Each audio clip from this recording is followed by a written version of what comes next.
A big step for SpaceX this weekend in its bid to develop reusable rockets, successfully catching a descending rocket booster on the launch pad. But officials in California putting up some hurdles to even more expansion for the startup. Adair DeBose is watching that in today's Tech Check. Yes, the political battle will still be there tomorrow. Following the FAA, it's the California Commission's turn to impose hurdles on further expansion of the startup. Find out in today's Techmap episode. After the historical Starship test flight on Sunday, Polaris Dawn's commander, Isaacman, in addition to sending his congratulations to SpaceX, shared a tweet about the recent political tension between Elon Musk and California officials. "I criticized the California Commission yesterday for impeding SpaceX's progress." He added, "Unlocking the secrets of the universe should transcend politics. Besides, the political battle will still be there tomorrow." His tweet came after the California Coastal Commission on October voted 6-4 against the U.S. Space Force's request to allow SpaceX to increase the number of launches of its Falcon 9 rocket at Vandenberg Space Force Base from 36 to 50 a year. The main reason behind this is, again, politics. California Coastal Commission literally confessed to illegal regulatory lawfare against SpaceX and Elon Musk. We are talking about SpaceX in this, and I will say, and I just want to put it out there, as a person in this process, as was mentioned earlier today, we're an appointed body. There's the politics and policy and science. They mix in these spaces. It's real. Right now, Elon Musk is hopping about the country, spewing and tweeting political falsehoods and attacking FEMA while claiming his desire to help the hurricane victims with free Starlink access to the internet. Musk's political posts are not the only reason for Commissioner Gretchen Newsom's concerns. Working conditions at SpaceX also. She said that rather than prioritizing the welfare of SpaceX employees and the environment, the focus has been on profit maximization. Commission Chair Carol Hart added that the political matter in this case involves both the U.S. government and the Coastal Commission. Yes, I agree that Musk's political posts supporting Donald Trump have a significant impact on the upcoming U.S. presidential election. But for the Coastal Commission, I don't know what the impact is. And Elon Musk also strongly agrees with me. Incredibly inappropriate. What I post on this platform has nothing to do with a Coastal Commission in California, SpaceX's CEO wrote. The Coastal Commission has one job: take care of the California coast. It is illegal for them to make decisions based on what they, mostly wrongly, think are my politics. For example, I have done more to advance sustainable energy and help the environment than maybe anyone ever, which is not exactly a far-right position. Yet here they are shamelessly breaking the law. They should resign immediately and face the appropriate legal consequences for their actions, he added. As a result, a filing suit against the California Commission for violating the First Amendment would be sent to the court on Tuesday, October 15th. Isaacman then made a long post on X explaining why permitting more rocket launches should have nothing to do with Elon's X posts or political positions. First and foremost, he insists that most of SpaceX's rocket payload, especially Starship from Vandenberg, serve the community and national interest. Most payloads launched from Vandenberg support the Department of Defense, like Starship, protecting our national security and warfighters in the field. We are in a space race for the ultimate high ground. Starlink launches from Vandenberg help connect people who are otherwise disconnected, whether through access to information, telemedicine, or during natural disasters. It is a service that improves lives, and in real cases, saves lives. Therefore, it would not be unfathomable if SpaceX proposed the military to characterize the launches as federal agency activities, which would exempt the company from obtaining a permit. Thanks to that, SpaceX can easily ramp up its launch operations for the national interest. Comically, the Commission, which aims to protect California's coast and ocean, disagreed with that. They argued that SpaceX was primarily a private company and should therefore obtain a permit itself. It is essential that SpaceX apply for a CDP, the Commission chair, Carol Hart said, referring to a coastal development permit,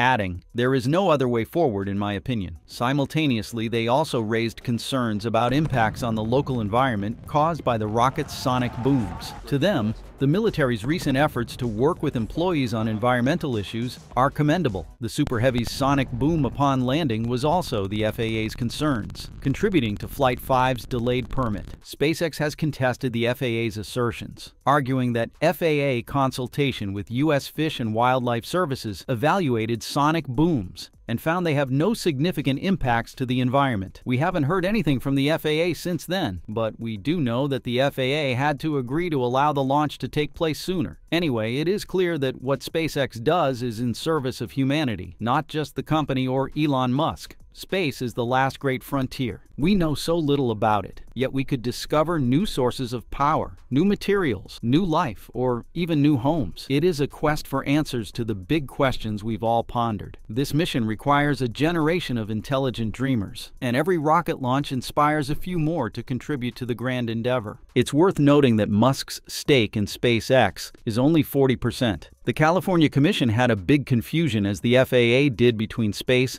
and politics. Last but not least, Jared Isaacman had a final warning for California officials. And if all these big picture reasons aren't enough, consider this. SpaceX employs a lot of highly educated people to build, launch, and recover those rockets. If California does not want them, I imagine other states will. But look, you don't need to agree with his opinions. It's a free country. You have the right to talk back to him or anybody else. But when you try to stifle scientific progress because you hate a candidate, you're not the good guys. Maybe it should be you that we're launching into space. That was exactly the sharp response Fox News host Greg Gutfeld gave to California officials for rejecting Elon Musk's SpaceX launch from Vandenberg. And I believe it should also be given to the Space Force for their unwise actions in protecting their contractor, SpaceX. Staying in America, while NASA accelerates its space exploration activities, most notably the $5 billion Europa Clipper mission on SpaceX's Falcon Heavy rocket that launched on October 14th, SpaceX is also not less insane. Elon Musk's rocket company is literally going to transform space travel over the October 13th weekend. He launched the largest and most powerful rocket in history, which is twice the size of the shuttle, and can carry 3 times the payload. However, doing liftoff the mega rocket is what SpaceX has done in previous test flights, and what makes this test flight so special is the breaking of human limitations in spaceflight. Yeah, a 71-meter-tall super heavy booster then could land right where they took off from. Everything was completed with absolute accuracy. This is exactly extraordinary feat never done before. This achievement has marked a big bang in human space exploration. Even a major national agency like NASA, with 66 years of operation, seems to have never dreamed of it. Yes, testing such technologies is too risky and expensive for NASA, especially since they are struggling with the budget cut from Congress, bureaucracy, and the persistent consequences of cost-plus contracts. It's safe to say that no government could pull it off, but the California Coastal Commission, a state agency within the California Natural Resources Agency, is putting hurdles to more expansion of SpaceX over naked political reasons. As a matter of course, SpaceX, on October 15th, filed a suit against the California Coastal Commission over egregiously and unlawfully overreaching its authority and engaging in naked political discrimination. The tension stems from plans by SpaceX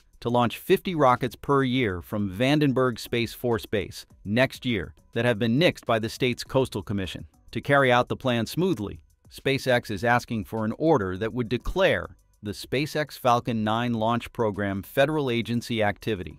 That means the state agency could not regulate it through its permit process. Instead, the commission must reach an agreement with the military, known as a Federal Consistency Plan, to regulate the impacts of rocket launches on the coast and wildlife. In response, commissioners argued that SpaceX was primarily a private company and should therefore obtain a permit itself, which is called Coastal Development Permit, or CDP. Their given reason is that 80% to 87% of SpaceX's rocket launches are not carrying U.S. government payloads, but satellites for one of Musk's other private companies, Starlink. But in fact, according to the analysis from Alex, a physics engineer who keeps up with SpaceX news, SpaceX doesn't need to apply for a CDP because the U.S. Space Force has rightfully declared that the increase of SpaceX launches from Vandenberg is a federal matter of national security. Now, the Commission realizes that if it votes in favor of the consistency certification of the U.S. Space Force, it would be impossible to then find a plausible environmental reason to deny SpaceX a CDP that's based on the exact same parameters as the U.S. Space Force's consistency certification. Therefore, they have already made up their mind that they would reject the consistency certification of the U.S. Space Force, then forcing SpaceX to come before the Commission to apply for CDP, and finally denying them. Oh my God, this is exactly a classic example of red tape in government, isn't this? That is exactly the problem. The Biden-Harris administration absolutely could override the California Coastal Commission, but they are doing everything they can to damage SpaceX, Elon Musk replied angrily to Alex's post. This is why SpaceX has filed a federal lawsuit against the Commission to seek an order that would bar the Commission from regulating its rocket launch program at Vandenberg, Alex said. So do you agree that this is exactly the political bias of California officials? Please comment yes if you agree. And guess who has endorsed the California officials? U.S. Space Force initially showed toughness against the Commission's unreasonable demands regarding environmental safeguards and monitoring at Vandenberg for the increased number of SpaceX launches. Ridiculously, they have recently seemed to reverse their stance, agreeing to all Commission requests to increase monitoring and to set up an interagency working group that includes U.S. Fish and Wildlife, the National Marine Fisheries Service, and the Federal Aviation Administration to address concerns as the number of launches increases. Of course, we have no idea what led the plot twist from the Space Force, but we acknowledge that that would pave the way for further action by the Commission against Elon Musk and SpaceX. And faced with this act of putting a knife to its neck, SpaceX was forced to act to save itself.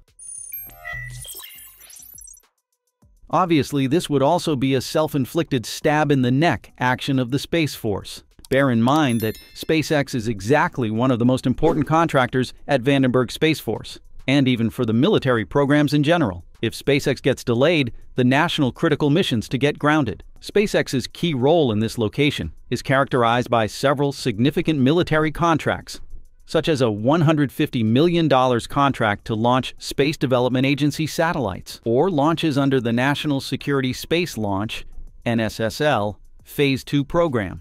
And to keep up with a surge in demand for launches under NSSL-2, in July, the U.S. Space Force increased its contract with SpaceX by $661 million, bringing the total value to approximately $4 billion.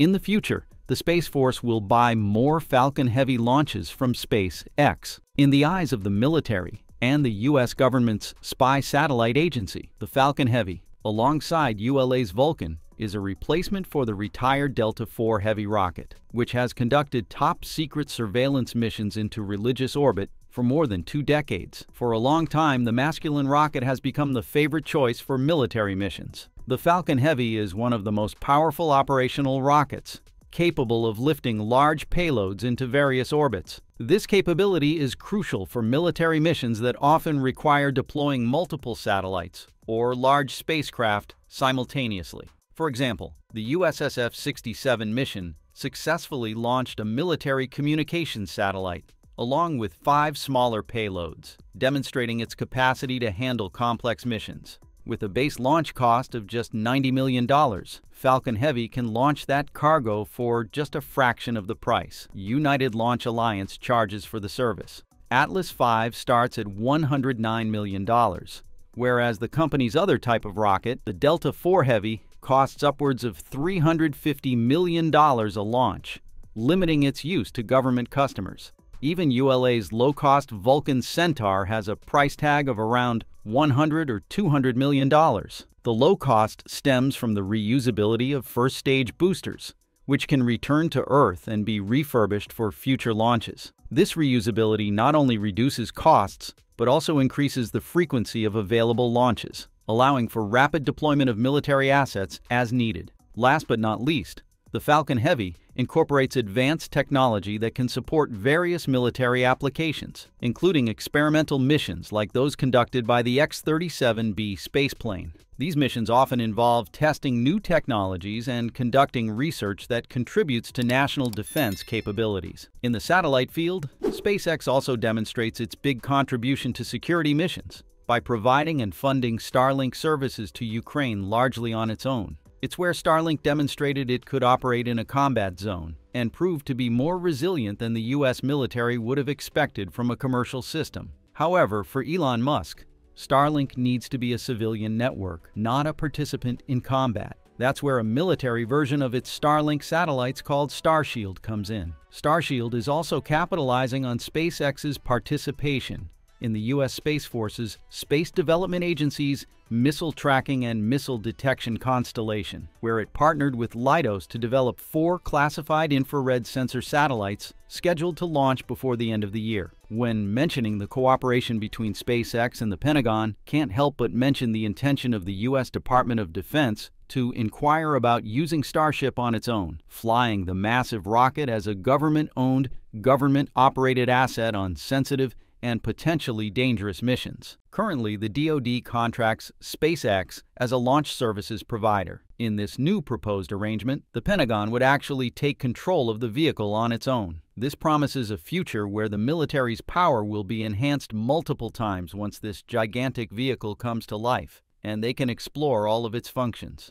Obviously, to get there, SpaceX needs to have sustainable financial resources to pay the expensive bill for the Starship's development. One of the best ways to earn enough money is through lucrative government contracts using Falcon Heavy rockets and launching Starlink. Those who oppose Elon Musk understand exactly that, including California officials, and this leads to their current actions. It has no doubt that the Pentagon does not want any political movements to impact its strategies. So once again, its actions this time must be more clever than ever.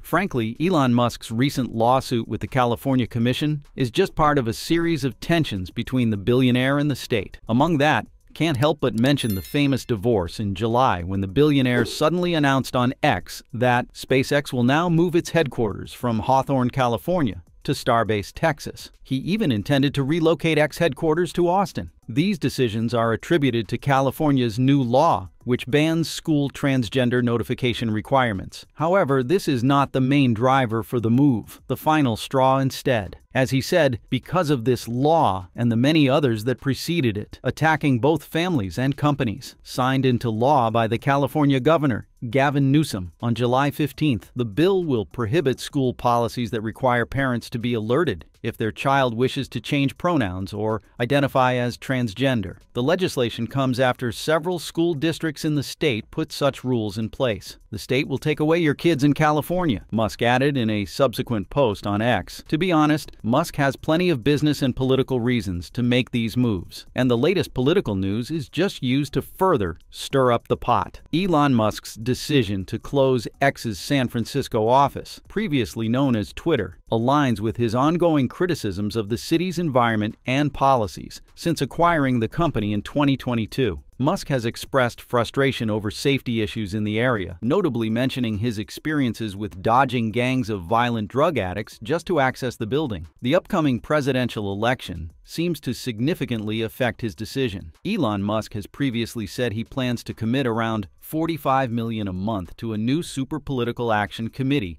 backing former President Donald Trump's presidential run. It's definitely got some markers of a political lens to it, irrespective of whatever its economic benefits, said Eric Talley, co-director of Columbia Law School's Milstein Center for Global Markets and Corporate Owners. Talley also said Musk's companies will likely still have a large economic footprint in California. One reason companies find it so hard to leave California is there is a big network of tech workers. That is a hard thing to start from scratch. Moving the headquarters is one step to demonstrate this shift, since Texas often supports the Republican Party, while California typically backs the Democratic Party. Given Musk's move, California Democrat Governor Gavin Newsom fired back at Musk, tweeting that he bent the knee to Trump. But Musk's followers and fans just used the opportunity to criticize the current state of California, its homelessness problem, and what they see as lax laws. In addition to political reasons, Texas is also an attractive destination for SpaceX. Texas is known for its favorable regulatory environment and lower taxes, which can reduce operational costs for SpaceX. The absence of a state income tax for corporations and individuals allows for greater financial flexibility and can enhance profitability. In 2021, Musk also moved his residence from California to Texas, where there is no personal income tax. That same year, Tesla, another of Musk's companies, moved its headquarters from California to Austin, Texas, although the California facility remains its engineering hub. And that just about wraps it up for today's episode. Thank you, and we look forward to seeing you next time.